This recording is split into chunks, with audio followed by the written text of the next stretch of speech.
Hey guys, it's James here.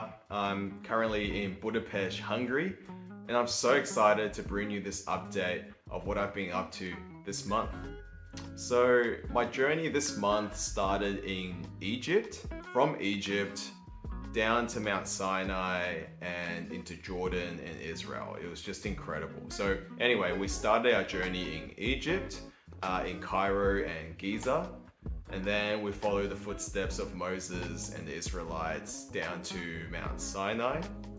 And we actually got to hike Mount Sinai as well. And that was an incredible experience because as soon as you get up there, you really it's completely quiet, just like a vacuum. And you can really hear your thoughts and more importantly your heart, and you can really discern between what's of the flesh and what's of the spirit. So that was a very powerful experience, and it was just such a blessing to experience. So from Mount Sinai we traveled to Jordan. So we crossed over briefly and visited Petra, but also Mount Nebo, which is where Moses stood and glanced over to the promised land before the crossing of the Israelites. Now, although Moses didn't get to cross, we did, which is very fortunate. So we crossed the Jordan and stepped into the promised land right next to Jericho. And that location's very similar to exactly where the Israelites actually crossed over under the leadership of Joshua. So from there, we traveled to the Sea of Galilee and stayed there for a couple of nights. And this area was just super special because it's around here that Jesus conducted most of his ministry. And we visited all the sites like Capernaum, the Mount of Beatitudes, the Church of the Primacy of St. Peter, and also went up to Nazareth as well, the childhood hometown of Jesus. So as we were going through these sites and physically walking in the footsteps of Jesus, one thought that kept on coming to my mind and into my heart was just what a privilege it is for us to be able to walk physically where he used to walk, but more importantly, what a privilege it is to be able to walk with him every single day. And that is honestly the biggest blessing, to be able to receive Jesus and to have life to the full by simply walking with him. And visiting these sites also just brought everything to life.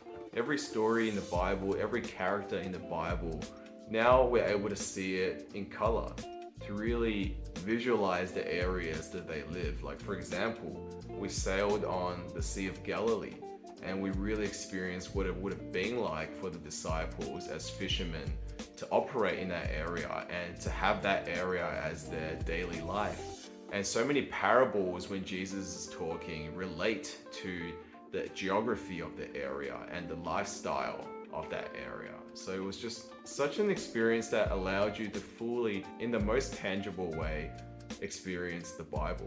And that's what's important as well, that all of this comes back to the Bible and to the Word. And really, Jesus, the Word became flesh.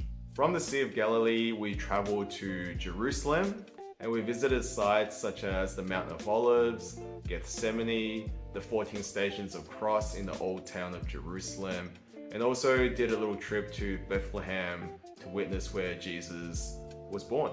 In Jerusalem, our pilgrimage group also spent time in Bible study and prayer for the city of Jerusalem and for all the nations of the world, for there to just be peace, for the love of Jesus to be experienced by every single soul, and to be able to have salvation and to live life to the fullest and to live a renewed life in Jesus. After Israel, I continued the journey by following the footsteps of Paul. So I went over to Turkey, and this was awesome because timing wise and everything just worked out. I was actually able to meet some of my friends that I did my DTS and training with YWAM in Hawaii back in January. So they're currently studying with YWAM Lausanne in a on-location Bible college that travels through the Middle East as well as Turkey. So we met up in a town called Kushadasi in Turkey, which is very close to the ancient city of Ephesus. And the day that we visited in the morning, we did a deep dive lecture on Ephesians. And in the afternoon, we visited Ephesus. And it was just awesome. Like, such a surreal experience to really see where Paul lived and did his ministry, and where he would have wrote the letters and just did his day-to-day life. From Ephesus, I went to Istanbul and was able to be connected with a team there and just spent some quality time in worship, devotion, and prayer.